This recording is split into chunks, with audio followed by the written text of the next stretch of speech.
네, 안녕하십니까. 이것이 계시록이다입니다.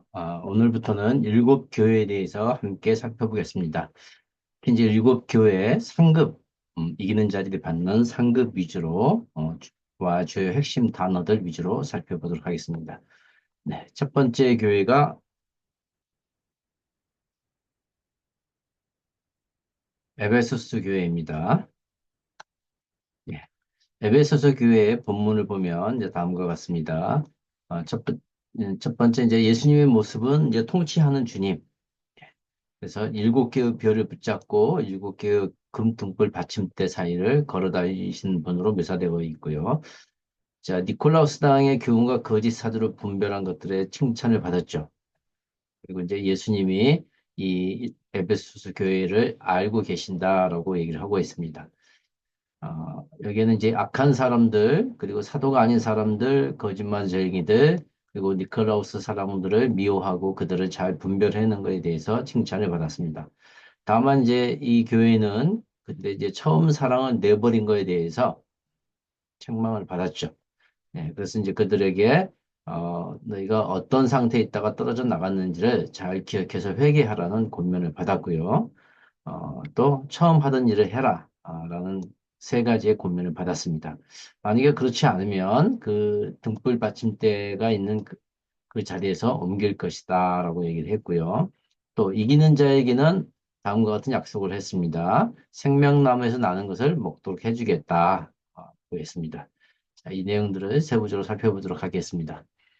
자, 에베소스 지역의 교회의 특징들을 먼저 살펴보도록 하겠습니다. 자, 에페소스 교회 그 지역은 바울이 이제 2차 선교 여행에서 처음 방문한 곳이죠. 그때 잠깐 있다가 진짜 3차 선교 여행 때는 이제 오랫동안 거기서 사역을 했습니다. 그래서 이제 그 사역한 곳이 두라노서원이라는 곳이죠. 예, 거기서 한 이제 몇 년간 사역을 했고요. 그 결과 이제 에베소서는 예루살렘과 안디옥에 이어서 이제 세 번째 기독교 중심지, 아시아 부흥의 중심지로 발전이 됐고요. 거기에 이제 동역자들이 이제 브리스길라와 아굴라 같은 바울의 이제 좋은 동역자들이 생겼고, 또 요한도 여기서 유배전에 사역을 했었고요. 마리아, 예수님의 어머니인 마리아가 숨진 곳이기도 합니다. 저희 에베소 교회의 어떤 그 특징은, 지역적인 특징은요, 상업적으로 매우 이제 발달이 된 항구 도시이기 때문에 교육의 중심지역 역할을 했고요. 그래서 이제 소아시아에서 제일 부유한 도시다. 와 제국 내 사의를 할 정도로 큰 도시였고요. 자, 종교적으로는 여기 이제 아데미 여신상이 있습니다. 그래서 이제 어떤 미신이 성행했고, 또 황제 숭배가 행해지던 그런 곳이었고요. 정치적으로는 이제 노마로부터 자치권을 인정을 받아서 소아시아의 정치, 경제, 문화의 중심지 역할을 했습니다. 또 이제 문화적으로는 이제 사치와 방탕으로 유명하고 마법과 마술이 성행했던 곳입니다. 자, 여기에는 이제 아데미 여신상, 아르테미스라고 하죠. 거기에 신전이 있었는데, 이 신전의 크기가, 이제 폭이 이제 115m, 그리고 52m, 가로세로가 이제 55m고, 높이가 한 20m. 그래서 면적만 보면 축구장하고 비슷한데, 높이가 20m이기 때문에 굉장히 웅장감을 주고 있습니다. 그리고 이제 127개의 기둥이 있는 그런 양식을 가지고 있고요. 또 거기에 이제 있는 4천 명의 사제들이 있었는데, 대부분의 여사제들은 신전 창기 역할을 했었죠. 그래서 이제 아스다롯과 혼합된 여신들의 어떤 풍요와 다산의 여신으로서 아데미를 숭상했습니다. 자, 사도행전에서도 이 아르테미스가 나오는데요. 위대하시도다 에페소스 사람들의 아르테미스여라는 이런 구절이 나옵니다. 자, 이제 핵심 단어를 보면 이제 니콜라우스당 사람들이 나옵니다.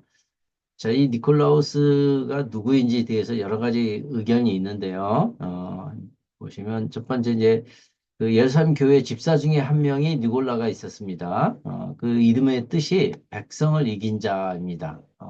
이제 왜 그러냐면은 니카오, 정복하다, 지배하다는 니카오의 뜻과 평범한 사람, 일반 사람이라는 나우스라는 두 단어가 합쳐져서 된 단어이기 때문에 백성을 이긴 자 또는 평신도를 지배한다 이제 이런 의미를 가지고 있고요.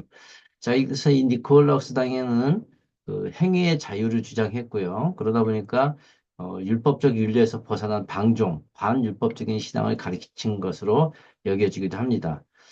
또 이제 이것은 이제 그 히브리어 발람의 그 발람이 등장하는데 발람하고의 동일한 의미를 지니는데 곧 이제 우상의 제물을 먹게 하고 또 행음하게 하는 주체 이런 것들을 해서 백성들을 미혹한 사탄의 하수인을 만드는 집단들이 아닌가 이렇게 이제 추측하기도 합니다. 이 에페소스 교회에서는 이제 니콜라우스당 사람들의 하는 짓, 이렇게 이제 하는 짓에 불과했는데, 페르가몬 교회에서는 가르침으로, 완전히 이제 교리나 교훈으로 바뀐 것들을 이제 볼 수가 있습니다. 이기는 자의 상급은, 생명나무에서 나는 것을 먹도록 해주겠다 했습니다. 그리고 그 나무는 하나님의 낙원에 있다, 이렇게 되어 있습니다. 자, 원문에 보면 생명나무에서 나는 열매라는 단어가 없습니다. 왜 열매라는 단어가 없는가 하면 과실, 열매뿐만이 아니라 거기서 나는 모든 것으로 확대됐기 때문에 그렇습니다. 창세기에서는 이제 열매를 집중적으로 얘기를 하고 있다면 이 하나님의 낙원에서는 그 생명나무에 있는 모든 것들이 이 사람들이나 또는 모든 사람들에게 유익하기 때문에 그렇습니다. 저희 생명나무의 그 열매라든지 의미를 우리가 살펴보면 자, 잠언에서는 생명을 주는 지혜라고 해석을 했고 에스겔에는 많은 종류의 나무 열매라고 설명을 했습니다. 또 유대 묵시문학에서는 그 추종자들에게 하나님이 주는 영생으로 설명을 했고요. 에녹서에는 내세 에덴 동산과 생명나무를 유업으로 받을 의롭고 경건한 자들에게 주어지는 것이라고 얘기를 하고 있습니다. 자, 좀 더 살펴보면, 이제 나무는 이제 원문에 보면 크실로라는 단어로 쓰였는데요. 이것은 이제 십자가를 많이 의미를 하고 있습니다. 그래서 이 생명나무는 십자가를 의미하고, 왜 그런가 하면, 주님의 살과 피를 찢고 십자가를 거쳐 나오는 것만이 우리에게 생명, 영원한 생명을 주기 때문에 그렇습니다. 자, 그렇다면 이것을 한 번만 먹으면 되는데, 왜 새하늘과 새 땅에서도 생명과를 계속 먹어야 하는가라는 이제 의문이 있을 수 있는데요. 자, 앞서 본 것처럼 이 생명나무 생명과는 예수님을 상징하고 있기 때문에 계속해서 먹어야 됩니다. 자, 예수님이 요한복음에서 먹고 마시라고 이렇게 말씀할 때도 현재형으로 말씀을 하셔서 계속적인 반복적인 먹고 마시라는 것을 얘기를 하고 있습니다. 자, 왜 그런가 하면 먹고 마신다는 것은 음식이 우리 몸 안에 이제 들어오는 것인데 그 음식이 내 몸에 들어옴으로써 내 몸의 일부가 되는 것이죠. 그래서 생명의 떡이신 이제 그리스도께서 내 안에 들어온 상태가 이제 음식으로서 그리스도를 먹는 것이죠. 그리스도를 먹음으로써 비로소 그리스도 나와 관계가 있게 되고요. 이것은 우리가 상호 내재의 연합의 신비라고 하는 것입니다. 그래서 주님과 우리가 온전히 하나가 되는 그런 신비가 이 먹는 것의 의미를 가지고 있고요. 따라서 이 먹는 것은 육체를 가지고 있는 우리 사람들만이 갖고 있는 어떤 특별한 것이라고 볼 수가 있습니다. 자, 이 생명나무의 효과를 보면은요, 계시록 22장에 12가지 열매를 맺는다고 되어 있고요. 또 그 이파리들은 민족들을 고쳐주는 데 쓰였다고 되어 있습니다. 자, 보통 우리가 이제 새하늘과 새 땅, 신천, 신지에 가면 아픈 것이 없을 텐데, 왜 여기 보면 이파리가 민족을 고친다고 하는가? 그럼 이 민족들이 병들어 있는가? 이렇게 이제 볼 수 있는데요. 자, 우리가 이제 한 가지 좀 생각해 보아야 될 게, 범죄 전 아담과 하와라 하더라도 범죄하기 이전이라 하더라도 이들은 일을 하고 나면 쉬어야 하고 회복해야 됩니다. 로버트처럼 뭐 쉬지도 않고 회복이 필요 없는 그런 존재가 아니고 안식과 휴식이 필요한 존재들이었습니다. 그래서 하나님은 안식일을 주셨죠. 이 안식일은 범죄하기 이전에 주어진 것입니다. 따라서 이 생명나무의 과일들은 진정한 자연강장제의 역할을 하는 것이라고 볼 수가 있습니다.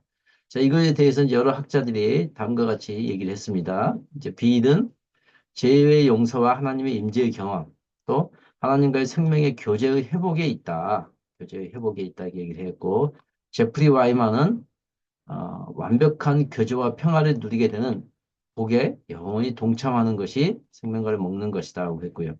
자, 고명호는 이 효과가 있는데 몸이 부서지지 않고 강화해주는 효과가 있다. 그래서 우리가 새 예루살렘 성에 들어갈 수도 있고 또 거기 들어가서 하나님과 대면하고 함께 살 수 있는 몸이 되게 하는 것이 바로 이 생명과의 효과이다. 이렇게 얘기를 하고 있습니다. 자, 그렇다면 생명나무가 어디에 있는가? 우리 본문에서 이제 하나님의 낙원에 있는 생명나무라고 했는데요. 새하늘과 새 땅이라는 큰 범주 안에 하나님의 낙원이 있고요. 그 하나님 낙원 안에 핵심의 그 하나님의 낙원의 수도가 바로 새 예루살렘 성입니다. 그래서 우리가 이 생명나무가 계시록에 총 네 번 나오는데 한 번은 이제 2장의 본문에서 나오고 나머지 세 번은 모두 새 예루살렘 성에 있는 것으로 나옵니다. 자, 그렇다면 이 생명나무의 혜택이 무엇이냐? 첫째는 이제 우리 영체가 영원히 사는 영생이라고 볼 수 있고요. 두 번째는 하나님의 아들이 되는 효과가 있습니다. 자, 이기는 자, 곧 하나님의 아들만이 그래서 이 생명과를 먹을 수 있고, 자, 이를 먹는 자만이 새 예루살렘 성에 들어갈 수 있죠. 죽은 이후에 우리 신자들이 입는 옷은 하나의 신분을 상징한다면 이 생명과는 실제적인 역할을 할 것입니다. 그것은 바로 하나님과 직접 대면하고 살 수 있는 그런 이제 능력을 주는 역할을 한다고 볼 수가 있습니다. 그렇기 때문에 이 생명과 생명나무의 열매는 계속 반복적으로 먹어야 되는 것을 알 수가 있습니다. 자, 근데 또 이 에페소스 교회 일곱 교회를 보면 중요한 단어가 하나가 나오는데 바로 안다는 단어입니다. 안다. 내가 한 일들을 주님께서 아시고 계시다라는 말씀입니다. 이것은 주님의 큰 위로의 말씀인데요. 자, 이 안다가 오이다는데 이 절에 보면 문도에 나와서 전체 문장을 이끌어가고 있습니다. 자, 이 안다는 것은 완료형으로 직관적인 지식을 얘기하고 있습니다. 자, 그래서 이것은 정확하고 주도면은 신적 통찰력, 우리 하나님이 모든 것을 보고 계신다는 바로 그러한 의미를 가지고 있습니다. 자, 우리는 보통 이제 환란이나 어려움을 직면하게 되면 본능적으로 이렇게 하나님께 물어보죠. 주님은 어디 계시는가? 왜 나에게 이런 일이 생기는가? 그리고 주님은 왜 내 기도에 즉각적으로 응답하지 않는가? 라는 질문들을 이제 속사포처럼 쏟아내는데요.